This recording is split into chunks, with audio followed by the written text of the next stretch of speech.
Students, welcome to Chennai academy.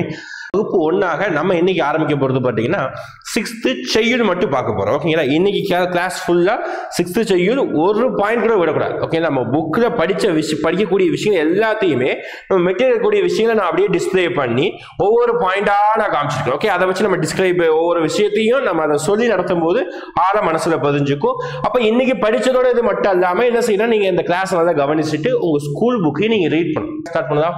First 6th செய்யுள் புதிய புத்தகம் தான் ஃபோக்கஸ் பண்றோம், செய்யுள் பகுதி மட்டும் ஃபோக்கஸ் பண்றோம். சரிங்களா? ஃபர்ஸ்ட் டாபிக் என்ன இருக்குது அப்படி பாத்தீங்கன்னா நம்மளுடைய இன்ப தமிழ் அப்படிங்கிற ஒரு தலைப்புல வந்து வீடியோ வச்சிருக்காங்க. சரி, ஒரு செய்யுள் வச்சிருக்காங்க. இப்ப இன்ப தமிழ் அப்படின்னா தமிழ் வந்து ஒரு இன்பமானது அப்படிங்கிற ஒரு தலைப்புல பாரதிதாசனோட கவிதையை தான் வச்சிருக்காங்க. அப்ப அந்த கவிதை எப்படி ஆரம்பிக்கிறது அப்படின்னு பாருங்க. தமிழுக்கு அமுது என்று பேர், அந்த தமிழ் இன்ப தமிழ் எங்கள் உயிருக்கு நேர். இது ஒரு பாடலை கூட நீங்க பார்த்திருப்பீங்க. இதுதான் அந்த பாடல் வரி. இதை பாடியவர் யாரும் கேட்பாங்க, பாரதிதாசன். ஓகேங்களா? இன்ப தமிழ் அப்படிங்கிற ஒரு செய்யுள்ள பாடியிருக்காரு. ஓகே, அந்த பாடல் ஞாபகம். தமிழுக்கு அமுதென்று பேர், அந்த தமிழ் இன்ப தமிழ் எங்கள் உயிருக்கு நேர். ஓகே, அந்த மாதிரி கவிதையா சொல்லணும். பாரதிதாசன் பாடியவர் இன்ப தமிழ் என்ற செய்யுள்ள பாடி வச்சிருக்காரு. ஓகேங்களா? இப்ப பாரதிதாசனை பத்தி வேற என்ன தகவல் தெரியணும் அப்படிங்கிறது நம்ம அடுத்தடுத்து பார்க்கிறோம். அப்போ இன்ப தமிழ் என்ற நூலின் ஆசிரியர் பாரதிதாசன். இப்பதான் நம்ம பார்த்தது. அடுத்து பாரதிதாசனுடைய சிறப்பு பெயர். ஓகேங்களா? ஆக்சுவலா அவருடைய ஒரிஜினல் பேரே பார்த்தீங்கன்னா கொடுத்திருப்பாங்க, கனக சுப்புரத்தினம். ஓகே, நம்ம சின்ன வயசுல படிச்சிருப்போம். பாரதிதாசன் வந்து பாரதியாருடைய கவிதைகள்ல வந்து அதிகமான ஈர்ப்பு இருக்கும். அந்த ஈர்ப்பின் காரணமாக தான் என்ன பண்ணாரு அப்படின்னு பார்த்துக்கிட்டீங்கன்னா அவருடைய பெயரை பாரதிதாசன் அப்படின்னு சொல்லிட்டு மாத்திக்கிட்டார். அப்ப அவருடைய உண்மையான பெயர் என்ன, இயற்பெயர் என்ன, கனக சுப்புரத்தினம். ஓகே, பாரதியார் மீது ஈர்ப்பின் காரணமாக தாசன் என்றால் அடிமை, பாரதியாருக்கு அடிமை, பாரதிதாசன் மாட்டிக்கொண்டார். அவருடைய சிறப்பு பெயர் என்ன அப்படின்னு சொல்லுவாங்கன்னா பாவேந்தர் பாரதிதாசன் சொல்லுவாங்க, புரட்சி கவி பாரதிதாசன் சொல்லுவாங்க. ஓகே, ரெண்டு பேர் முக்கியம். பாவேந்தர் எல்லாருமே கேள்விப்பட்டிருப்பீங்க, புரட்சி கவி மறக்கக்கூடாது. அப்போ பாரதிதாசனுடைய சிறப்பு பெயர் பாவேந்தர் புரட்சி கவி. அடுத்து தம் கவிதைகளில், அதாவது அவர் எழுதக்கூடிய கவிதைகள்ல பெண் கல்வியை பத்தி அதிகமா பேசுவார். ஓகேங்களா? பெண் கல்வி, பெண்கள் கல்வி கொடுக்க வேண்டும். ஓகே, கல்வி இல்லாத பெண்கள் கலர் நிறம், இந்த மாதிரி நிறைய விஷயங்கள் அடுத்தடுத்து நம்ம செய்யுள்ள பார்ப்போம். இப்ப பெண்களுடைய கல்வி அதிகமா பேசுவாங்க. அடுத்து கைமம் பெண்ணுடைய மறுமணம். கைமம் பெண்ணா யாரு சார் அப்படின்னா விதவைகள். ஓகே, விதவைகளுடைய மறுமணத்தை பத்தி அதிகமா பேசுவார். கட்டாய விதவைகள் மறுமணம் பண்ணணும்னு சொல்லுவாரு. அடுத்து பொது உடைமை கொள்கையை பத்தி பேசுவார். ஓகேங்களா? பொது உடைமை அப்படின்னா எல்லாருக்குமே எல்லாமே கிடைக்கணும், கம்யூனிசம், அவ்வளவுதான் சிம்பிளா சொல்லப்படும். ஓகே, லாஸ்டா பகுத்தறிவை பத்தி பேசுறாரு. ஓகே, பகுத்தறிவு அப்படின்னா எந்த ஒரு விஷயத்தையும் யார் சொன்னாலும் அந்த ஒரு விஷயத்தை ஆழ்ந்து சிந்திச்சு அதுக்கு ஏற்ற மாதிரி கரெக்டா முடிவெடுக்கணும், அதுதான் இந்த பகுத்தறிவு அப்படின்னு சொல்லுவாங்க. சரி, அப்ப 4 கருத்துல இவர் பேசுறாரு நம்ம கவிதைகள்ல. பெண் கல்வி, கைமம் பெண் மறுமணம், பொது உடைமை, பகுத்தறிவு முதலிய புரட்சிகரமான கருத்துக்களை உள்வாங்கி பாடியவர் யாருன்னு கேட்டாங்கன்னா பாவேந்தர் பாரதிதாசன். ஓகேங்களா? இதுதான் முக்கியமானது. ஓகே, இந்த பாயிண்ட் ரொம்ப முக்கியம். அப்போ இந்த மாதிரி தம் தலைப்புகள்ல, தன்னுடைய கவிதைகள் தம் தலைப்புகள்ல இது யாரெல்லாம் படிப்பாங்க அப்படின்னா பாரதிதாசன் பாடியிருப்பார். ஓகே, அப்போ பாரதிதாசன் பற்றி நம்ம கம்மியா தான் படிச்சிருக்கோம், இன்னும் அடுத்து நிறைய வரும். ஓகேங்களா? அடுத்தடுத்த செய்யுள் தான் 7th 9th என்ன வரும்னா பாரதிதாசன் எழுதிய நூல்கள் தான் முக்கியம். ஓகேங்களா? குடும்ப விளக்கு, தமிழச்சியின் கத்தி, ஓகே, இந்த மாதிரி நூல்கள். அதே பாரதிதாசன் தன்னுடைய என்ன ஒரு நாடக நூலுக்காக என்ன வாங்கியிருப்பாருன்னா சாகித்ய அகாடமி விருது வாங்கியிருப்பார். என்ன நாடக நூல் அப்படின்னா பிசிராந்தையர் அப்படின்னு சொல்லிட்டு தன்னுடைய நாடக நூலிற்காக சாகித்ய அகாடமி விருது வாங்கியிருப்பார். அந்த நாடக நூல் முக்கியம், பிசிராந்தையர். அடுத்த வகுப்பு 6th ரொம்ப கம்மியா இருக்கு. ஓகே, அப்ப இந்த ஒரு பாடலுக்கான சொல்லும் பொருள், ஒரு செய்யுள் அப்படி இருந்து நம்ம சின்ன வயசுல இருந்து படிச்சிருப்போம். ஒரு செய்யுள் அப்படின்னா அந்த இருக்கக்கூடிய ஒவ்வொரு வார்த்தைகளுக்கும் சொல்லு, அதுக்குரிய பொருள் இருக்கும். ஓகேங்களா? அப்போ நிருமித்த அப்படின்னா உருவாக்கிய. ஓகே, அப்ப நிருமித்த அப்படின்னா என்னது, உருவாக்கிய. அந்த செய்யுள் நீங்க படிச்சீங்கன்னா தெரியும், அது நிருமித்தன ஒரு வார்த்தை. அப்ப நிருமித்தன என்னது, ஒரு புதுசா ஒரு உருவாக்குறத என்ன சொல்றாங்க, நிருமித்த அப்படி சொல்றாங்க. அப்ப விளைவு அப்படின்னா என்னது, விளைச்சல், அவ்வளவுதான். ஓகே, என்னுடைய விளைவு என்ன, நான் படிச்சதுனால என்ன விளைவு, எனக்கு கவர்மெண்ட் வேலை கிடைக்குது, அதுதான் என்னுடைய விளைச்சல். ஓகே, சமூகம் அப்படின்னா மக்களுக்கு ஈஸி. ஓகே, ஆனா இந்த பாயிண்ட் நல்ல ஞாபகம் வச்சு, நிருமித்த அப்படின்னா உருவாக்கிய. ஓகே, டிஎன்பிசில நமக்கு சொல்லும் பொருளும் கேட்கிறாங்க, ரொம்ப முக்கியமான. நிருமித்த அப்படின்னா உருவாக்கிய, சொல்லும் பொருள். ஓகே, நெக்ஸ்ட் போலாமா? நெக்ஸ்ட் தமிழ் கும்மி அப்படிங்கிற ஒரு பாடம். அடுத்து பாருங்க, தமிழ் கும்மி அப்படிங்கிற பாடல ரொம்ப முக்கியமானது. ஓகே, ஆக்சுவலா பாத்தீங்கன்னா இதை எழுதியாருன்னா பாவேந்தர் பெருஞ்சித்தனார். இந்த செய்யுள் தலைப்பு நம்மளுடைய கொட்டுங்கடி கும்மி கொட்டுங்கடி இளங்கோதையாரே, இந்த டாட் வராது, கொட்டுங்கடி கும்மி கொட்டுங்கடி இளங்கோதையாரே கும்மி கொட்டுங்கடி. ஓகேவா? இந்த இதுல இருந்து இது வரைக்கும். ஓகே, அது அந்த தமிழ் கும்மி பாடலுடைய ஒரு பாடல் வரி கொடுத்திருக்காங்க. கொட்டுங்கடி கும்மி கொட்டுங்கடி கோதையாரே கும்மி கொட்டுங்கடி. யாரு பாடிய பாடல்கள்? பாவலரேறு பெருஞ்சித்திரனார். ஓகே, பெருஞ்சித்திரனுடைய போட்டோ பாத்துக்கோங்க. ஒவ்வொரு ஆத்தருக்கும் நம்ம ஒவ்வொரு ஆசிரியருக்கும் நம்ம போட்டோ கொடுத்திருக்கோம், போட்டோ பாத்துக்கோங்க மறக்காது. ஓகேங்களா? பெருஞ்சித்திரனார். அப்போ பெருஞ்சித்திரனார் இதுதான் ஆக்சுவலா வந்து இவருடைய பெயரா இருக்குது. ஓகே, இயற்பெயர் கிடையாது, இவரு மாத்திக்கிட்ட பெயரு. ஆனா இவருக்கு என்ன சிறப்பு பெயர் இருக்குது? பாவலரேறு அப்படின்னு ஒரு சிறப்பு பெயர் இருக்கு. ஓகே, பெருஞ்சித்திரனாருடைய சிறப்பு பெயர் என்ன அப்படின்னு கேட்டாங்கன்னா பாவலரேறு. நல்லா ஞாபகம் வச்சுக்கணும். பாரதிதாசனுடைய சிறப்பு பெயர் புரட்சி கவி பாவேந்தர் பாரதிதாசன், பாவேந்தர். ஓகே, இவருடைய சிறப்பு பெயர் பாவலரேறு. ஓகே, பெருஞ்சித்திரனார். ஓகே, பெருஞ்சித்திரனுடைய இயற்பெயர் அப்படி பார்த்தீங்கன்னா மாணிக்கம், அதாவது துரை மாணிக்கம் அப்படின்னு சொல்லுவாங்க. என்னது? துரை மாணிக்கம். ஓகே, பாரதிதாசனுடைய இயற்பெயர் வந்து கனக சுப்புரத்தினம் பார்த்திருந்தோமா? இது வந்து துரை மாணிக்கம் அப்படி சொல்றாங்க. சரி, இவர் எழுதிய நூல்கள் என்ன சார்? நூல்கள் இங்க இருக்குது பாருங்க. கனிச்சாறு, கொய்யா கனி, இங்க பாருங்க, கனிச்சாறு, கொய்யா கனி, பாவிய கொத்து, நூறாசிரியம் முதலான நூல்களை இயற்றியவர் பாவலரேறு பெருஞ்சித்திரனார். ஓகே, பாவலரேறு பெருஞ்சித்திரனார் வந்து 10th வரும். நெக்ஸ்டா 2 நூல்களை படிப்போம். இங்க ஒரு 4 நூல்களை படிச்சிருக்கோம். ஓகே, என்னதான் அப்ப தமிழ் கும்மிங்கிறது நம்மளுடைய பாடத்தலைப்பு. ஓகேவா? கனிச்சாறுன்னு ஒரு நூல் எழுதியிருக்காரு. கொய்யா கனி, பாவிய கொத்து, நூறாசிரியம் முதலியான நூல்களை இயற்றியவர் பாவலரேறு பெருஞ்சித்திரனார். இது என்ன சார் ஷார்ட்கட் ஞாபகம் வச்சுக்கலாம் அப்படின்னா, சிம்பிளா ஒரு விஷயம் சொல்றேன், ஞாபகம் வச்சுக்கோங்க. பெரிய, ஓகே, பெரிய 100 கனி கொத்தாக உள்ளது. ஓகே, ஞாபகம் வச்சுக்கலாமா? பெரிய 100 கனி கொத்தாக உள்ளது. ஓகேவா? இதுதான் ஷார்ட்கட். அப்போ பெரிய அப்படின்னா என்ன? பெருஞ்சித்திரனார். ஓகே, பெரிய 100 கனி அப்படின்னு சொல்றோம். 100 அப்படின்னா நூறாசிரியம். ஓகே, அந்த நூலை குறிக்கிறேன். ஓகே, 100 அப்படின்னா நூறாசிரியம். கனி, ஓகே, அப்படின்னா கனிச்சாரையும் குறிக்கிறேன், கனிச்சாரையும் சொல்றேன், கொய்யா கனியும் சொல்றேன். ஓகே, கனிச்சாரையும் சொல்றேன், கொய்யா கனியும் சொல்றேன். ஓகேங்களா? கொத்தாக உள்ளது, பாவிய கொத்து. முடிஞ்சு போச்சா? அப்போ ஒரு ஷார்ட்கட் நம்ம 4 நூல்களை படிச்சிட்டோம். பெரிய 100 கனி கொத்தாக உள்ளது. திருப்பி திருப்பி அதை சொல்லிட்டே இருக்கணும். ஷார்ட்கட் வந்து ஒரு சில இதை நம்ம லாஜிக்கா படிக்கிறோம். ஓகே, இதெல்லாம் லாஜிக்கே இல்லாம நம்மளா ஒரு ஷார்ட்கட்டை நம்ம மேக் பண்றோம், உருவாக்குறோம். அப்ப நம்ம என்ன செய்யணும்? அந்த வார்த்தையை திருப்பி திருப்பி திருப்பி திருப்பி சொன்னாதான் மைண்ட் நினைக்கும். அப்ப பெரிய 100 கனி கொத்தாக உள்ளது, பெரிய 100 கனி கொத்தாக உள்ளது, பெரிய பெருஞ்சித்திரனார் 100 நூறாசிரியம், பெரிய 100 கனி, கனினா கனிச்சாறு, கொய்யா கனி, கொத்து அப்படின்னா பாவிய கொத்து. முடிஞ்சு போச்சா? இதுதான் வந்து இவர் எழுதிய நூல்கள். முடிஞ்சு, அவ்வளவுதான், வேற எதுவுமே இல்லை. ஓகே, நான் 10th வரும்போது இன்னும் 2 நூல்கள் எக்ஸ்ட்ரா வரும், அது அப்போ பார்க்கலாம். சரிங்களா? அடுத்து பாவலரேறு நடத்திய இதழ்கள். ஓகே, அதே பாவலரேறு பெருஞ்சித்திரனார் நடத்திய இதழ்கள் என்ன பாருங்க. தென்மொழி, தமிழ் சிட்டு, தமிழ் நிலம். ஓகே, தென்மொழி, தமிழ் சிட்டு, தமிழ் நிலம், இந்த 3 தான். ஓகேங்களா? இது என்ன ஞாபகம் வச்சுக்கலாம்னா, ஏதாவது நீங்க சொல்றது ஞாபகம் வச்சுக்கணும். ஓகேங்களா? ஒரு நிலத்துல ஒரு சிட்டுக்குருவி தேன், ஓகே, தென்னை தேனா மாத்திக்கோங்க. தேன் ஒரு பூல வந்து தேனை குடிக்குது. ஓகே, ஞாபகம் வச்சுக்கலாமா? ஒரு நிலத்துல ஒரு சிட்டுக்குருவி ஒரு பூல தேனை குடிக்குது. ஓகேங்களா? அதுதான் தென்மொழி. அது தேன்மொழியை ஞாபகம் வச்சுக்கோங்க. தென்மொழி தான். ஆனா நடத்தியதுல பேரு தென்மொழி, தமிழ் சிட்டு, தமிழ் நிலம். ஓகேங்களா? அப்ப எப்படின்னா மொழி, தமிழ், தமிழ் இந்த மாதிரி வந்தாலே யாருடைய இதழ் அப்படின்னா பாவலரேறு பெருஞ்சித்திரனாருடைய இதழ். ஞாபகம் வச்சுக்கணும். ஓகேங்களா? அடுத்து தனித்தமிழையும் தமிழ் உணர்வையும் பரப்பிய பாவலர் யாரு கேட்பாங்க? பெருஞ்சித்திரன். பாருங்க, நம்ம இந்த நூல் ஆசிரியர் இதழ்கள் இதெல்லாம் நம்ம முட்டி முட்டி முட்டி படிப்போம். ஓகே, நம்ம நிறைய நேரம் அதை படிக்கிறதுனால அது ஈஸியா ஞாபகம் வந்துடும். ஆனா நம்ம இந்த மாதிரி சிம்பிளான பாயிண்ட் எல்லாம் படிக்காம விட்டுருவோம், ஸ்கிப் பண்ணி. அதாவது இதுதானே தனித்தமிழையும் தமிழ் உணர்வையும் பரப்பிய பாவலர் பெருஞ்சித்திரன். இது டாபிக்ல அப்படியே படிக்கும்போது ஈஸியா இருக்கும். ஆனா அதே கொஸ்டினா கேட்கும்போது நமக்கு என்ன ஆகும்? கன்ஃபியூஸ் ஆகும். ஓகேவா? அது நீங்க மறக்கக்கூடாது. ஓகே, அப்ப தனித்தமிழையும் தமிழ் உணர்வையும் பரப்பிய பாவலர். தனித்தமிழ் அப்படின்னா இன்னொரு நம்ம பின்னாட்கள் இன்னொருத்தர் வருவார். ஓகேங்களா? அவர் வந்து லேட்டர் 10th நம்ம படிப்போம். தனித்தமிழை மறைமலை அடிகளார் அப்படின்னு சொல்லிட்டு ஒருத்தர் வருவாரு. ஓகேங்களா? அவர் வந்து பார்த்தீங்கன்னா தூய தமிழ், சமஸ்கிருதம் அல்லாத தமிழை பேசுவார். இங்கேயும் ஒருத்தர் இருக்கார். அப்போ கேட்கலாம், ஆப்ஷன் கேட்கலாம். ஓகே, தனித்தமிழை பரப்பிய பாவலர் யார் அப்படி கேட்கும்போது மறைமலை அடிகளார் கொடுத்துடக்கூடாது. ஓகே, இந்த மாதிரி ஆசை கொடுக்கும்போது கன்ஃபியூஸ் ஆகக்கூடாது. அப்ப தனித்தமிழையும் தமிழ் உணர்வையும் பரப்பிய பாவலர் பெருஞ்சித்திரனார். ஓகே, அடுத்து தமிழ் கும்மி. நமக்கு லெசன் இருக்கிற தமிழ் கும்மி என்ற பாடல் இடம்பெற்ற நூல் என்ன அப்படி பார்த்தா கனிச்சாறு. ஓகே, கனிச்சாறுங்கிற நூல் தான் தமிழ் கும்மி அப்படின்னு ஒரு கவிதை இருக்குது. கனிச்சாறு நம்ம ஆல்ரெடி நூல் பார்த்திருக்கோம், அதுல தமிழ் கும்மி இருக்குது. அடுத்து கனிச்சாறு என்ற நூலின் தொகுதிகள் மொத்தம் எத்தனை? 8 தொகுதிகள். கனிச்சாறு நூலோட தொகுதி எத்தனை? மொத்தம் 8 தொகுதிகள். நல்ல ஞாபகம் வச்சுக்கணும். ஓகே, கனிச்சாறு நூலுடைய தொகுதி 8 தொகுதி. பாவிய கொத்து வேற வேற நூல், நூறாசிரியம் வேற வேற நூல் இருக்குது. ஓகே, இது தமிழ் கும்மி, கனிச்சாறு ஞாபகம் வச்சுக்கணும். ஓகேவா? புரிஞ்சதா? அடுத்து போலாமா? பாவலரேறு பெருஞ்சித்திரனார் சொல்லும் பொருள். ஓகேவா? இந்த பாடலுக்குரிய சொல்லும் பொருள் ஆழி பெருக்கு அப்படின்னு சொல்றோம். ஆழினால என்னது? கடல், பெருங்கடல் தான் சொல்லுவோம். அப்ப ஆழி பெருக்கு அப்படின்னா கடல் கோள் அப்படி, கடல் வந்து கொள்கிறது. அடுத்து மேதினி ரொம்ப முக்கியமானதுப்பா. இந்த மாதிரி சிம்பிளா இருக்கிறது தான் கேட்பாங்க. ஓகே, சொல்லும் பொருளும் உங்களுக்கு எக்ஸாம்ல பொறுத்துக்குவா கேட்கலாம். ஞாபகம் வச்சுக்கோங்க. சரியானதை தேர்ந்தெடுவா கேட்கலாம். ஓகே, சரியாக பொருந்தியுள்ளதை தேர்ந்தெடு கேட்கலாம், தவறாக பொருந்தியுள்ளதை தேர்ந்தெடுக்கலாம். ஓகே, அப்ப மேதினி அப்படின்னா என்னது? உலகம். மேதினி, இந்த மேதினி எல்லாம் அப்படின்னா என்னது? உலகம் எல்லாம் அப்படி சொல்றாங்க. ஓகே, அடுத்து ஊழி அப்படின்னா என்ன? நீண்டதொரு காலப்பகுதி.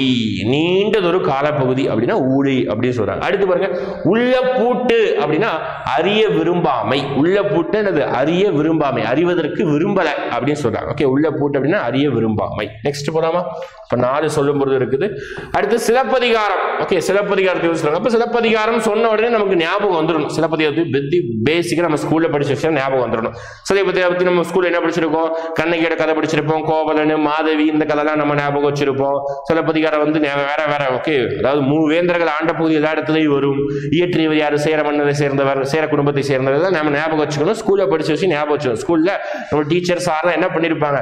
இந்த சிலப்பதிகாரம் கதையெல்லாம் அப்படியே ஒரு சுவாரஸ்யமா சினிமா படம் மாதிரி நமக்கு சொல்லியிருப்பாங்க. அந்த கதைகள்லாம் நமக்கு ஞாபகம் வந்தது இங்க படிக்கிறது கொஞ்சம் உதவும். ஓகே, அப்ப சிலப்பதிகாரத்தோடைய ஒரு முக்கிய பாடலையும் கொடுத்திருக்காங்க. ஓகே, என்ன கொடுத்திருக்காங்க பாருங்க. திங்களை போற்றுதும் திங்களை போற்றுதும். திங்கள் அப்படின்னா இங்க என்ன அர்த்தம் அப்படின்னா, திங்களுக்கு 2 அர்த்தம் இருக்கு. ஒன்னு மாதம் சொல்லுவாங்க, நிலவு சொல்லுவாங்க. இங்க நிலவு குறிக்கிறது. ஓகே, திங்களை போற்றுதும் திங்களை போற்றுதும் கொங்கு அலர்தார் சென்னி குளிர் வெண் குடை போன்று இவ் அங்கன் உலகு அளித்தலான். அதே மாதிரி அடுத்த வரி, ஞாயிறு போற்றுதும் ஞாயிறு போற்றுதும் காவிரி நாட்டான். பாருங்க, காவிரி நாட்டான் அப்படின்னு யார பேசுறாங்க? சோழர்களை பத்தி பேசுறாங்க. ஓகே, காவிரி நாட்டான் திகிரி போல் பொற்கோட்டு மேருவனம் திரிதலனா அப்படின்னு சொல்றாங்க. ஓகேங்களா, இதுதான் மொத்த பாடல் வரி. இதுல முக்கியமான பாடல் பாருங்க, ஞாயிறு போற்றுதும் ஞாயிறு போற்றுதும் திங்களை போற்றுதும் திங்களை போற்றுதும். அதே மாதிரி இன்னொரு பாடல் வரிக்கிட்டே வரும், மாமலை போற்றுதும் மாமலை போற்றுதும். எல்லாமே சிலப்பதிகாரம். அப்போ சிலப்பதிகாரத்துல திங்களை பத்தி பேசுறாங்க, அதாவது நிலவை பத்தி பேசுறாங்க. ஞாயிறு அப்படின்னா சூரியன், சூரியனை பத்தி பேசுறாங்க. அதே மாதிரி மாமலை அப்படின்னா மலை. ஓகே, நமக்கு ரெயின். ஓகே, இதை பத்தி பேசுறாங்க. ஓகே, அப்ப இயற்கையை வர்ணித்து கூறக்கூடிய ஒரு நூல்னா எது? சிலப்பதிகாரம். ஓகே, அப்ப இதை எழுதியவர் யாரு? இளங்கோவடிகள். இளங்கோவடிகள் யார் இவர் அப்படின்னா சேர மரபை சேர்ந்த இவர் தான். ஓகே, இளங்கோவடிகளுக்கு கோவில் இருக்கு, சிலையை வடிச்சு வச்சிருக்காங்க. ஒரு புலவர் தான். ஓகே, 2ஆம் நூற்றாண்டுல வாழ்ந்த ஒரு புலவர். அடுத்த வார்த்தை பார்க்கலாமா? அடுத்து பாருங்க, இது வந்து இந்த பாட்டு, இந்த நமக்கு கொடுக்கக்கூடிய பாடல்கள் வந்து காவிரி நாட்டான்னு சொல்லிட்டாங்க. காவிரி நாட்டான்னா யாரை பத்தி பேசுது? சோழர்களை பத்தி பேசுது. அப்ப சோழர்கள் அடுத்த பாயிண்ட் பாருங்க, தேன் நிறைந்த அத்தி மலர் மாலையை அணிந்தவன் யார் அப்படிங்கிற சோழ மன்னன். ஓகே, நமக்கு மூவேந்தர்கள் நம்ம பார்த்திருப்போம். சேர, சோழ, பாண்டிய அப்படின்னு சொல்லிட்டு மூவேந்தர்களை பார்த்திருப்போம். தமிழ்நாட்டில் இருக்கக்கூடிய ஒவ்வொரு இடங்களை வந்து நம்ம ஆட்சி புரிந்திருப்பாங்க. அப்ப சேர மன்னர் என்ன பூவை சூடுவார் அப்படின்னு கேட்பாங்க, பனம் பூவை சூடுவார். ஓகே, பனம் பூ.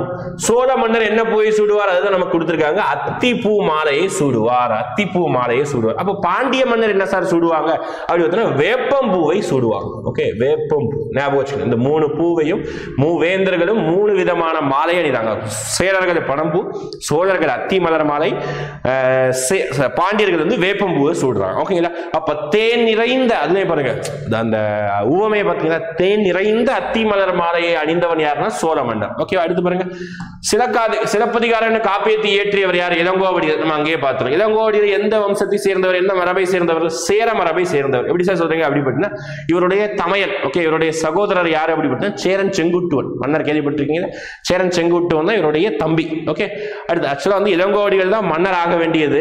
ஆனா இளங்கோவடிகள் மன்னர் விருப்பம் இருக்காது. அவருக்கு புலவராக கவிதைகள் தான் எழுதணும், அதுதான் அவருக்கு விருப்பம். அதனால அவருடைய ஆட்சி பொறுப்பு என்னது, இவருடைய பதவியை தம்பிக்கு சேரன் செங்குட்டுவனுக்கு விட்டு கொடுத்துருவார். அதுதான் அதனால சேர மரபு சொல்றாங்க. இவருடைய காலம் பாருங்க, கிபி அது பொது ஆண்டுக்கு பின்பு 2ஆம் நூற்றாண்டு தான் வாழ்ந்தவர் தான். ஓகேங்களா, இவரும் பார்த்தீங்கன்னா சீத்தலை சாத்தனாரும் சமகாலத்தை சேர்ந்தவர்கள் தான். அவங்களும் இதோடைய முடிவு தான் மணிமேகலையுடைய தொடர்ச்சி. ஓகே, அடுத்து ஐம்பெரும் காப்பியங்கள் 1. இதுதான் சிலப்பதிகாரம். எஸ், ஐம்பெரும் காப்பியங்கள், ஐஞ்சிறுங்காப்பியம் 2ஆ பிரிச்சிருப்பாங்க. ஓகேங்களா, ஐம்பெரும் காப்பியம் சிலப்பதிகாரம், மணிமேகலை, குண்டலகேசி, 5 காப்பியங்கள். இது என்ன வரும்? இது ஒரு ஐஞ்சிறுங்காப்பியம் சொல்லிட்டு இதுல ஒரு 5 காப்பியங்கள் வரும். ஓகேங்களா, யசோதர காவியம் அதுன்னு சொல்லிட்டு நிறைய வரும். ஓகேங்களா, அப்போ 5 பெருங்காப்பியங்கள்ல ஒண்ணுதான் என்னது அப்படி பார்த்தீங்கன்னா நம்மளுடைய சிலப்பதிகாரம். அதே மாதிரி இரட்டை காப்பியங்கள் சொல்லுவாங்க. இதெல்லாம் சிலப்பதிகாரம், மணிமேகலை. நான் சொல்லியிருந்தோம்ல, சிலப்பதிகாரத்துடைய முடிவு தான் மணிமேகலையுடைய தொடர்ச்சி. அப்போ ரெண்டுமே ஒட்டி பார்க்கக்கூடிய ஒரு கதை. அப்படின்னா அதோட கிளைமேக்ஸே எங்க தான் இருக்கு, மணிமேகலை தான் இருக்குது. ஸ்டார்டிங் படிச்சாலும் அதுவும் புரியும், இது படிச்சு மட்டும் விடக்கூடாது, அதுவும் புரியும். ஓகே, அப்போ ரெண்டுமே சேர்ந்தது தான் மொத்த காப்பியம். இரட்டை காப்பியம் என்று சொல்லக்கூடியது எது அப்படின்னு பார்த்தீங்கன்னா நம்மளுடைய இந்த பயன் இரட்டை காப்பியம் என்று அழைக்கப்படும் நூல் சிலப்பதிகாரம், மணிமேகலை. ஓகே, அடுத்து தமிழின் முதல் காப்பியம் என்று அழைக்கப்படுகிறது சிலப்பதிகாரம் தான். எஸ், தமிழ்ல எழுந்த முதல் ஒரு காப்பியம் அப்படின்னால இது சிலப்பதிகாரம் தான். அதே சிலப்பதிகாரத்துக்கு வேற என்ன சிறப்பம்சம் இருக்குது, நிறைய பேர் இருக்குது பாருங்க. முத்தமிழ் காப்பியம், முத்தமிழ்னா இயல், இசை, நாடகம் எல்லாத்தையும் பத்தி பேசியிருப்பாங்க. ஓகே, குடிமக்கள் காப்பியம், எப்பவுமே ஒரு காப்பியமோ ஒரு செய்யுளோ ஒரு கவிதை எழுதுனா அந்த காலங்களில் மன்னரை மையம் வச்சுதான் எடுத்திருப்பாங்க. ஆனா இங்க மன்னர் கிடையாது, ஒரு சாமானிய மனுஷன், ஒரு மக்கள். ஓகே, கோவலன், கண்ணகி. ஓகே, அங்கதான் இங்க ஹீரோயின். ஓகே, அப்போ ஒரு மக்களை பேசியதுல இதோட காப்பியம் பேர் என்ன, குடிமக்கள் காப்பியம் அப்படின்னு சொல்றாங்க. தமிழ்ல இருந்த முதல் காப்பியம்னால இதை முதல் காப்பியம் சொல்றாங்க. ஒற்றுமை காப்பியம், எல்லாரும் ஒற்றுமையா இருக்கிறதுக்காக எழுதப்பட்டது ஒற்றுமை காப்பியம். சமுதாய காப்பியம், இது சமுதாயத்தை பத்தி அதிகமா பேசினது, அதனால என்ன சொல்றாங்க, சமுதாய காப்பியம். இப்போ 5 பேர் இருக்குது, 6 பேர் இரட்டை காப்பியத்தோட சேர்த்து 6 நேம் இருக்கு சிலப்பதிகாரத்துக்கு மட்டுமே, ஞாபகம் வச்சுக்கணும். முத்தமிழ் காப்பியம் ஏன், இயல், இசை, நாடகம் எல்லாத்தையும் பத்தி பேசுறாங்க.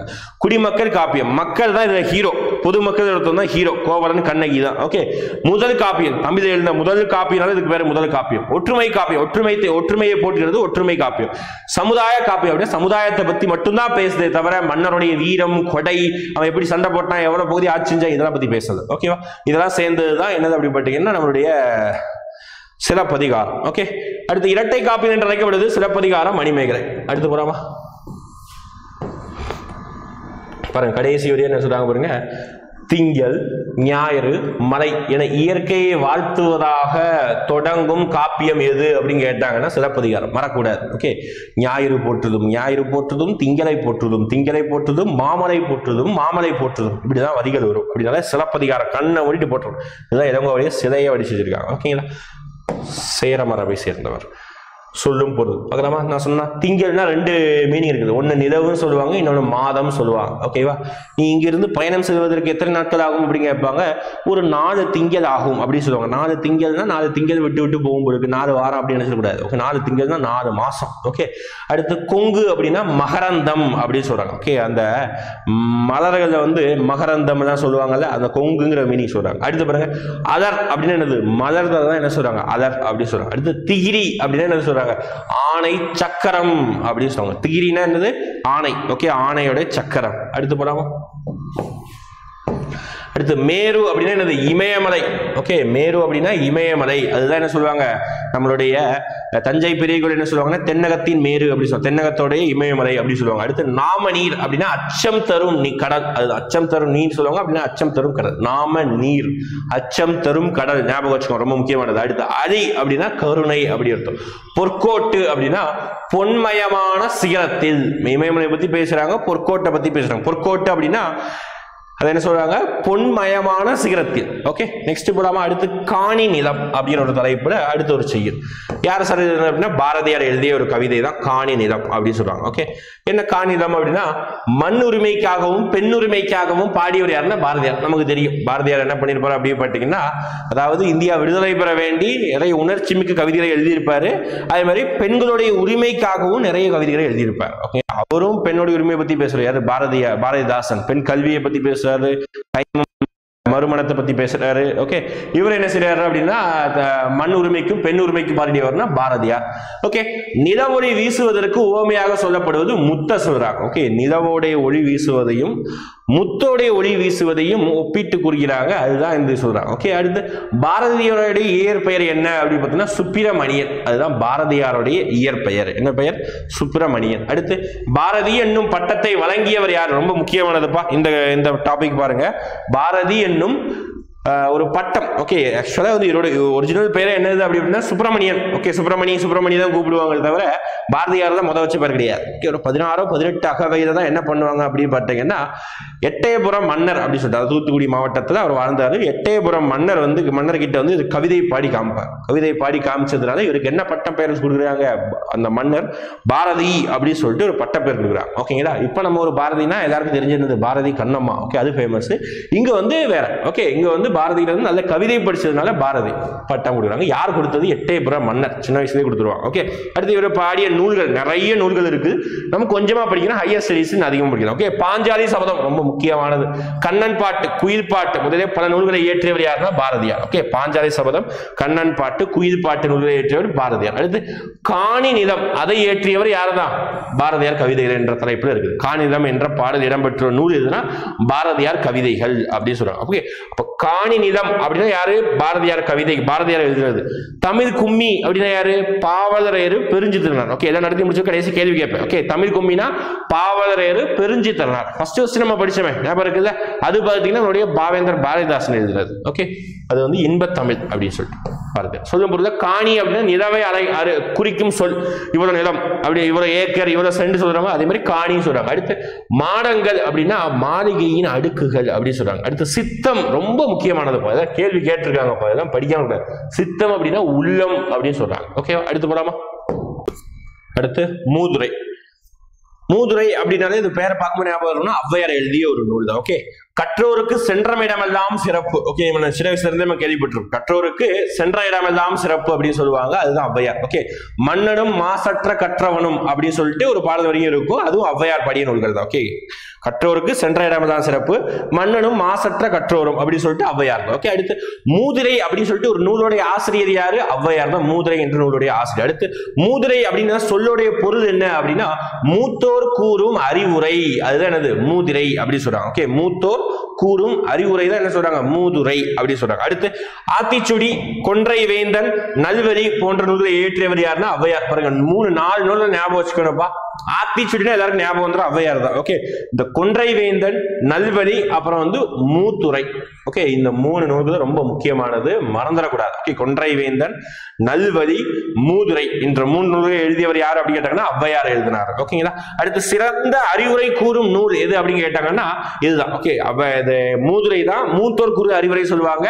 சிறந்த அறிவுரையாக கருதப்படுகிறது. மொத்த பாடல்களுடைய எண்ணிக்கை 31 பாடல்கள் தான் இருக்கும். கம்மியா தான் இருக்கும். ஔவையார் தான் ரொம்ப பாடல்கள் எழுதுற மீன்ஸ் நமக்கு கிடைச்ச வரைக்கும் பார்க்கும்போது மூதுரையுடைய பாடல்கள் எண்ணிக்கை 31 பாடல்கள் தான் இருக்கு. ஓகே, இவங்க தான் நம்ம சென்னையில ஔவையாருக்கு சிலையே வடித்து வைக்கப்பட்டுள்ளது. ஓகே, சொல்லும் பொருள் மாசற அப்படின்னு நான் சொன்னோம்ல, மன்னனும் மாசற்ற கற்றவனும் அப்படின்னு சொல்லுவாங்க. மாசற்ற அப்படின்னா குறையில்லாமல், எந்த ஒரு குறை இல்லாமல் நல்லா படிச்சிருக்காம்பா. ஓகே, அதுதான் மாசற கற்றவன். ஓகே, சீர்தூக்கின் அப்படின்னு பார்த்தீங்கன்னா ஒப்பிட்டு ஆராய்தல். ஓகே, மன்னன் சிறந்தவனா கற்றவன் சிறந்தவனா? சீர்தூக்கின். ஓகே, ஒப்பிட்டு ஆராய்தல், அதுதான் சொல்றாங்க. ஓகே, ஒப்பிட்டு ஆராய்தல். அடுத்து துன்பம் வெல்லும் கல்வி ரொம்ப முக்கியமானது. ஒரு முக்கியமான ஒரு புலவர் எழுதியிருப்பாரு, பட்டுக்கோட்டை கல்யாண சுந்தரம். ஓகே, ரொம்ப முக்கிய மக்கள் கவிஞர் என்று சொல்லக்கூடியவர். துன்பம் வெல்லும் கல்வி, அதாவது கல்விங்கிறது முக்கியமானது. அது மூதுரை சொல்றாங்க, இங்கேயும் சொல்றாங்க. ஓகேங்களா? ஏட்டில் படித்ததோடு இருந்து விடாதே, நீ ஏன் படித்தோம் என்பதையும் மறந்து விடாதே. ஓகே, சினிமா பாடல் மாதிரி எழுதியிருப்பார். ஓகே, எதிர்க்கே முடியும். ஏட்டில் அப்படின்னா நம்ம கொடுக்கக்கூடிய புக்குலையோ அல்லது ஓலைச்சுவடிலையோ ஏட்டில் படித்ததோடு இருந்து விடாதே, ஏன் படித்தோம் என்பதை மறந்து விடாதே. ஓகே, நம்ம என்ன படிச்சுக்கிறத நம்ம மறக்க கூடாது, அது ஞாபகம் வச்சு. ஓகே, அதை எழுதியவர் யாருன்னா பட்டுக்கோட்டை கல்யாண சுந்தரம். ஒரு ஊர் பேரை வந்து அவருடைய பேருக்கு முன்னாடி சேர்த்துக்கிறார். பட்டுக்கோட்டை சுந்தரம்.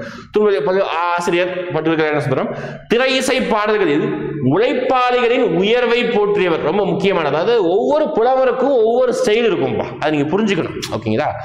விடுதலை சம்பந்தமானது, இது பெண்களுடைய உரிமைக்காக யாரு? பாரதியார். ஓகே, பெண் கல்வி, கைமம் பெண் மறுமணம், இந்த மாதிரி விஷயத்தை பேசுறது யாரு? பாரதிதாசன். பாருங்க, அந்த டேஸ்ட் பாத்தீங்கன்னா, அந்த ஸ்டைல் பாத்தீங்கன்னா, டேஸ்ட், அந்த ஒவ்வொரு கவிஞனுக்கும் ஒவ்வொரு டேஸ்ட் இருக்கும். அப்ப இவர் என்ன டேஸ்ட் கொண்டவர் அப்படின்னு உழைப்பாளிகளுடைய உயர்வு. ஓகேங்களா? உழைப்பாளிகள் எவன் வந்து ஒருத்தன் நல்லா உழைக்கிறானோ, ஓகே, அவனுடைய உயர்வை பத்தி பேசுறது தான் யாருன்னா பட்டுக்கோட்டை சுந்தரம். ஓகே, அதே மாதிரி பாத்தீங்கன்னா பின்னாட்களில் வரக்கூடியவர்கள் வந்து ஒவ்வொரு விதமான ஸ்டைலை வச்சுக்குவாங்க அவங்களுடைய. அதாவது ஃபார் எக்ஸாம்பிள் வந்து உடுமலை நாராயண கவின்னு சொல்லிட்டு 7th வரும். அவர் வந்து பாத்தீங்கன்னா பகுத்தறிவு சம்பந்தமான விஷயங்களை வந்து பேசுறது அவருடைய ஸ்டைல். ஓகேவா?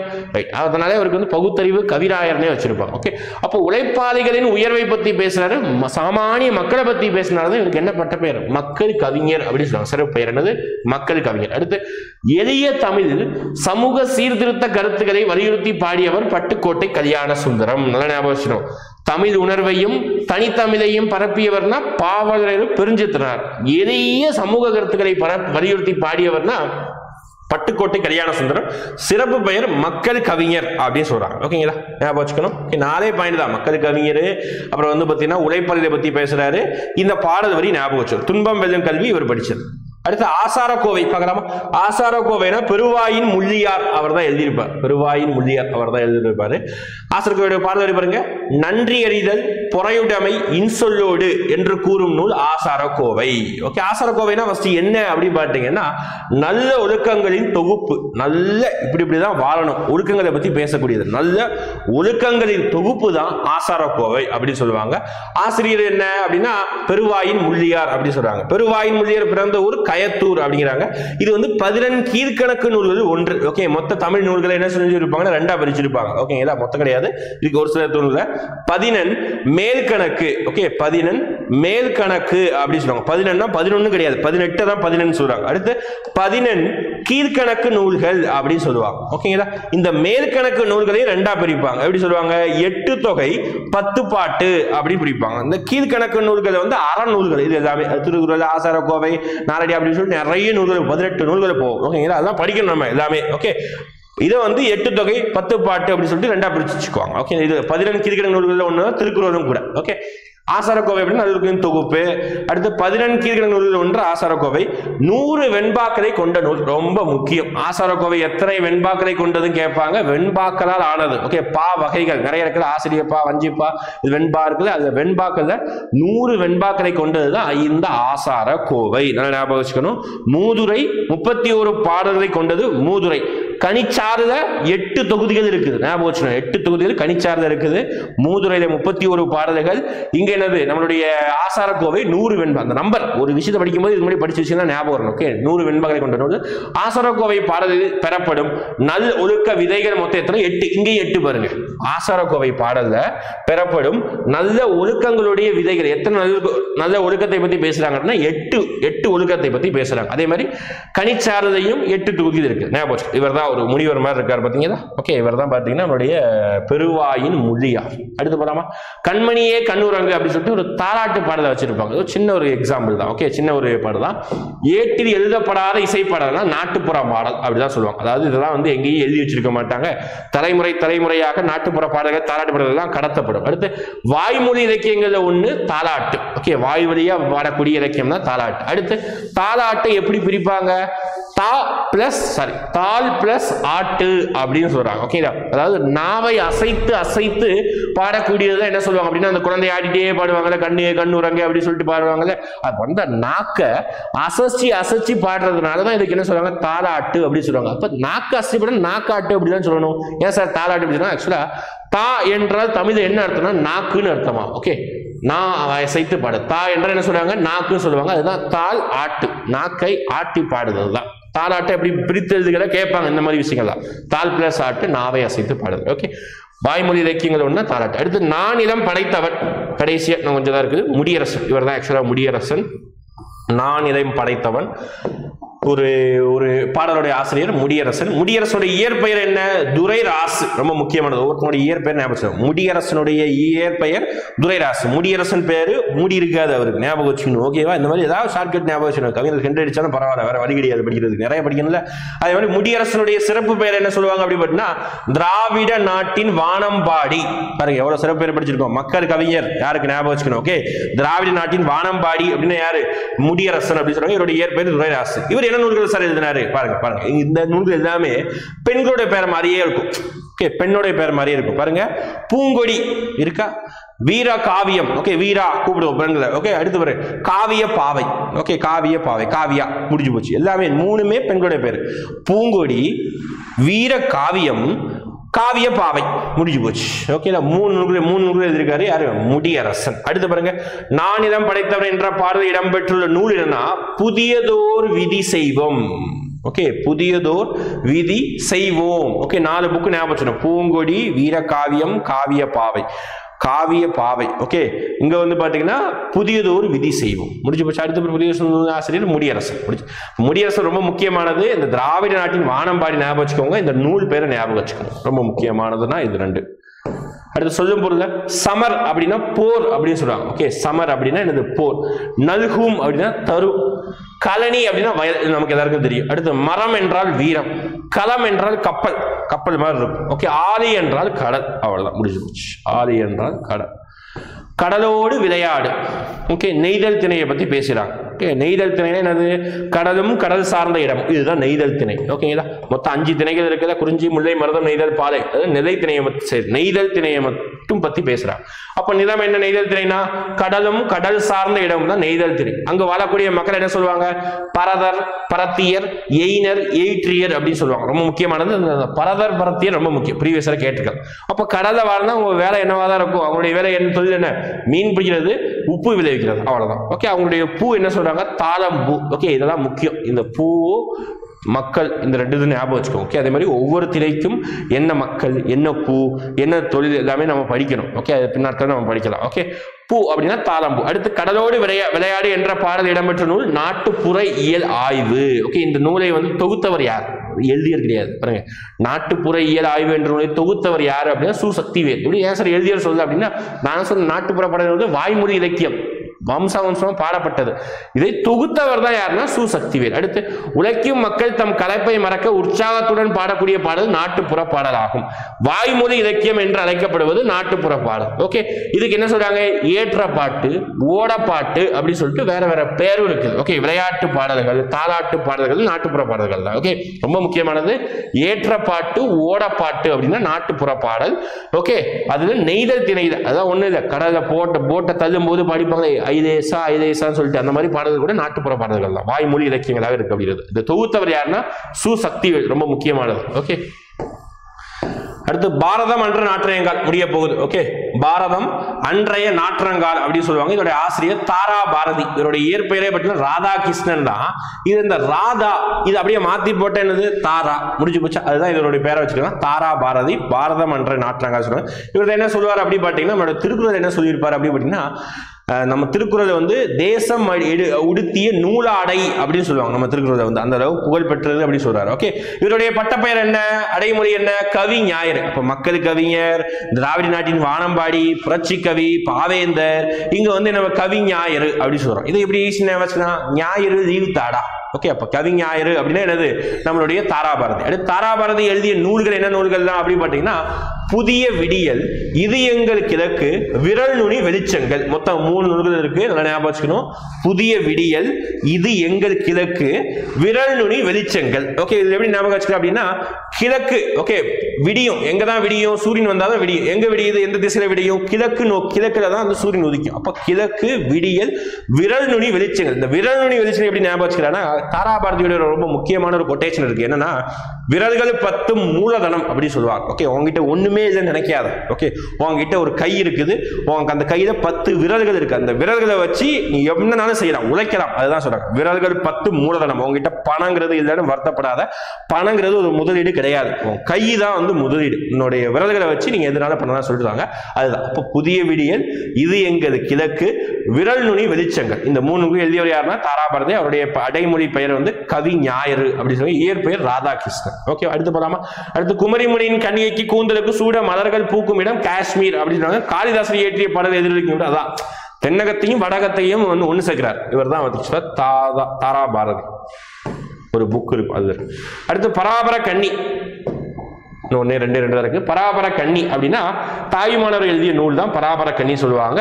அவருடைய கொட்டேஷன் பார்த்தீங்கன்னா, தம் உயிர் போல் எவ்வுயிரையும் தானென்று தண்டருள் கூர் அப்படின்னு சொல்லுவாங்க. தம் உயிர் போல் எவ்வுயிரும் தானென்று தண்டருள் கூர். தாயுமானவர் பாடல் வரி. பராபர கன்னி பாடலை எழுதியவர் அப்படின்னா தாயுமானவர். தாயுமானவர் என்ன செஞ்சுட்டு இருந்தார்? ஓகே, என்ன வேலை செஞ்சார்? யார்கிட்ட வேலை செஞ்சார்? ரொம்ப முக்கியமானது, ப்ரீவியஸ் குரூப் 4 கேட்ட கேள்வி இது. ஓகே, திருச்சியை ஆண்ட விஜய ரகுநாத சொக்கலிங்கரிடம் பெருங்கணக்காராக பணிபுரிந்தார். 4 வார்த்தை முக்கியம். திருச்சியை மாத்தி போட்டு மதுரைன்னு கேட்கலாம், தப்பா ரைட்டா கேட்கலாம். ஓகே, விஜய ரகுநாத சொக்கலிங்கருக்கு பதிலா வந்து ரகுநாத சொக்கலிங்கர் சொல்லலாம். ஓகே, அப்போ திருச்சியை ஆண்ட விஜய ரகுநாத சொக்கலிங்கர் என்ன பணியாற்றினார்? பெருங்கணக்கராக பணியாற்றினார் தாயுமானவர். ஓகே, அடுத்து தாயுமானவருடைய பாடல் என்ன சொல்றாங்க? தமிழ் மொழியின் உபநிடதம் அப்படின்னு சொல்றாங்க. ஓகேங்களா? அடுத்து கன்னி அப்படின்னு என்ன சொல்றாங்க அப்படின்னா, 2 அடிகளால் பெற்றப்பட்டது. ஓகே, குரல் அடி சொல்றாங்க 2 அடி. அதே மாதிரி கன்னி அப்படின்னா 2 அடியில பாடப்பட்ட நூலை தான் வந்து என்ன சொல்ற பாடல் வகையை தான் கன்னி அப்படின்னு சொல்லுவாங்க. அதுக்கு அடுத்து கண்டொருள் அப்படின்னா குளிர்ந்த கருணை, கூர் அப்படின்னா மிகுதி, ஏவல் அப்படின்னா தொண்டு, பராபரமே மேலான பொருளே அப்படின்னு சொல்றாங்க. பணி என்றால் தொண்டுன்னு அர்த்தம். ஓகே, அடுத்து நீங்கள் நல்லவர் அப்படின்னு சொல்றாங்க. நீங்கள் நல்லவர் என்ற பாடலின் ஆசிரியர்னா கலீல் ஜிப்ரான், இவர் தான். Okay, foreign author. என்ன சார் ஃபாரின் ஆத்தர் எங்க படிக்கிறோம் அப்படின்னா, ஒரு அந்த ஃபாரின் ஆத்தர் கூடிய ஒரு கவிதையை வந்து நம்ம வந்து மொழிபெயர்த்திருப்பார் நம்ம தீர்க்க தரிசி. ஓகே, அடுத்து நீங்கள் நல்லவர் என்ற பாடலின் ஆசிரியர் கலீல் ஜிப்ரான். லெபனான் நாட்டை சேர்ந்தவர் கலீல் ஜிப்ரான். இவர் ஒரு கவிஞர், நாவலாசிரியர், கட்டுரை ஆசிரியர், ஓவியர். ஓகே, கலீல் ஜிப்ரான். கவிஞர் புவியரசு, இதுதான் முக்கியம். நம்ம கேள்வி கேட்டு இதுதான் கேட்போம். கவிஞர் புவியரசு மொழிபெயர்த்த தீர்க்க தரிசி என்னும் நூலில் இடம்பெற்றுள்ள பாடல் நீங்கள் நல்லவர் பாடல். ஓகே, இந்த இவர் எழுதின நூலை பாடலை வந்து இவர் மொழிபெயர்ச்சிருப்பார். யாரு? புவியரசு, தீர்க்க தரிசி அப்படின்னு சொல்லிட்டு. எஸ், லாஸ்ட் இதோட முடிஞ்சது. ஆசிய ஜோதி. ஆசிய ஜோதி இயற்றியவர் யாரு அப்படின்னு பார்த்தீங்கன்னா நம்மளுடைய கவிமணி தேசிய விநாயகம் பிள்ளை. ரொம்ப முக்கியமான. ஓகே, யாகசாலையில் நின்றவர் வணங்கியதுன்னா புத்த பிரான். ஓகே, யாகசாலை நின்றவர் வணங்கியது புத்த பிரான். ஓகே, அதை எக்ஸ்பிளைன் என்ன பண்ணுவாங்கன்னா புத்தரை பத்தி சொல்லக்கூடிய ஒரு கவிதை தான் என்ன இருக்கும் அப்படி பார்த்தீங்கன்னா ஆசிய ஜோதி. ஓகே, ஆசிய ஜோதின்னு சொல்லிட்டு லைட் ஆஃப் ஏஷியா அப்படின்னு சொல்லுவாங்க. அந்த நூல் வந்து பார்த்தீங்கன்னா புத்தருடைய வரலாறை பத்தி பேசும். அந்த நூல் வந்து நம்ம தமிழ்ல டிரான்ஸ்லேட் பண்ணி எழுதப்பட்டதுதான் இவர் எழுதின ஆசிய ஜோதி. லைட் ஆஃப் ஏஷியாவை எப்படி ஆசிய ஜோதி. லைட் ஆஃப் ஏஷியா எழுதினது யாரு? எட்வின் அர்னால்ட் அப்படின்னு சொல்லுவாங்க. ஓகே, ஆங்கில மொழியில் எட்வின் அர்னால்ட் என்பவர் எழுதிய லைட் ஆஃப் ஏஷியா அப்படிங்கிற ஒரு நூலை தமிழ்ல தழுவி எழுதப்பட்டது என்னது? ஆசிய ஜோதி அப்படின்னு சொல்றாங்க. ஆசிய ஜோதி அப்படின்னா புத்தருடைய வரலாறு. இவர் வந்து என்ன பண்ணார் அப்படிப்பட்ட கவிமணி வந்து 36 ஆண்டுகள் பள்ளியில் ஆசிரியராக வந்து பணியாற்றினார். இவருடைய காலம் 20ஆம் நூற்றாண்டு. இவருடைய பட்டம் பாருங்க, கவிமணி. ஆமா, ஓகே, கவிமணி இவருடைய பட்டம் பெயர். ஓகேங்களா, கவிமணி ஞாபகம். அடுத்து சொல்லாம அடுத்து இவருடைய சொல்லும் பொருளும். மாரி என்றால் மலை, கும்பி அப்படின்னா வயிறுன்னு அர்த்தம், பூதலம் அப்படின்னா பூமின்னு அர்த்தம். ஓகே, மாரி என்றால் மலை, கும்பி என்றால் வயிறு, பூதலம் என்றால் பூமி அப்படி சொல்லிட்டு 3 சொல்லும். ஓகே, இதோட நம்ம 6th செய்யுளை நம்ம முடிச்சிட்டோம். ஓகேங்களா, அப்போ ஸ்டார்டிங்ல இருந்து நம்ம என்ன பார்த்துறத நீங்க ஒரு தடவை ரிவிஷன் பண்ணிட்டு ஸ்கூல் புக் எடுத்து படிச்சுக்கோங்க. இப்போ நம்ம இவ்வளவு நேரம் நடத்துனதை நான் ஒரு 5 கொஸ்டின் கேட்கிறேன். அந்த 5 கொஸ்டினுக்கு கமெண்ட் பண்ணணும் நீங்க. ஓகே, நீ நடத்துறதை வச்சு மட்டுமே நீங்க கமெண்ட் பண்ணணும். ஓகேங்களா, ஃபர்ஸ்ட் கொஸ்டின் சொல்லலாமா? ஃபர்ஸ்ட் கொஸ்டின், மக்கள் கவிஞர் என்று அழைக்கப்படுபவர் யார்? ஓகே, நல்லா வச்சுக்கோங்க. மக்கள் கவிஞர் என்று அழைக்கப்படுபவர் யார்? இதுதான் ஃபர்ஸ்ட் கொஸ்டின். ஓகே, முடியுதா? அடுத்து, நூறாசிரியம் என்ற நூலை இயற்றியவர் யார்? அதனால வச்சுக்கணும், நான் ஷார்ட் சொல்லிட்டேன். நூறாசிரியம் அப்படின்னு சொல்லிட்டு நூலை இயற்றியவர் யார்? முடிஞ்சு போச்சு 2வது கொஸ்டின். அடுத்து 3வது கொஸ்டின் பார்த்தீங்கன்னா என்ன சொல்லலாம், அதாவது தனி தமிழையும் தமிழ் உணர்வையும் பரப்பிய பாவலர் யார்? ஓகே, தனி தமிழையும் தமிழ் உணர்வையும் பரப்பிய பாவலர் யார்? 3 கொஸ்டின் முடிஞ்சது. அடுத்து 4வது கொஸ்டின் பார்த்தீங்கன்னா தாராபாரதி இயற்றிய நூல்கள் ஏதாவது 2 சொல்லுங்க. சரிங்களா, 3 படிச்சிருப்போம், 2 சொல்லுங்க. தாராபாரதி இயற்றிய நூல்கள் ஏதாவது 2 சொல்லுங்க. சரிங்களா, அதே மாதிரி பார்த்தீங்கன்னா நம்மளுடைய மூதுரை. ஓகே, மூதுரை எத்தனை பாடல்களை கொண்டது? ஓகே, மூதுரை எத்தனை பாடல்களை கொண்டது? ஓகேங்களா, இந்த கொஸ்டின்ஸுக்கு நான் கேட்ட கொஸ்டின்ஸுக்கு எல்லாருமே கமெண்ட் பண்ணணும். எந்த அளவுக்கு நீங்க படிச்சிருக்கீங்க அப்படின்னு சொல்லிட்டு பார்த்து கமெண்ட் பண்ணுங்க. ஓகேங்களா, கடைசியா நெக்ஸ்ட் வீடியோ சந்திக்கலாம். தேங்க்யூ.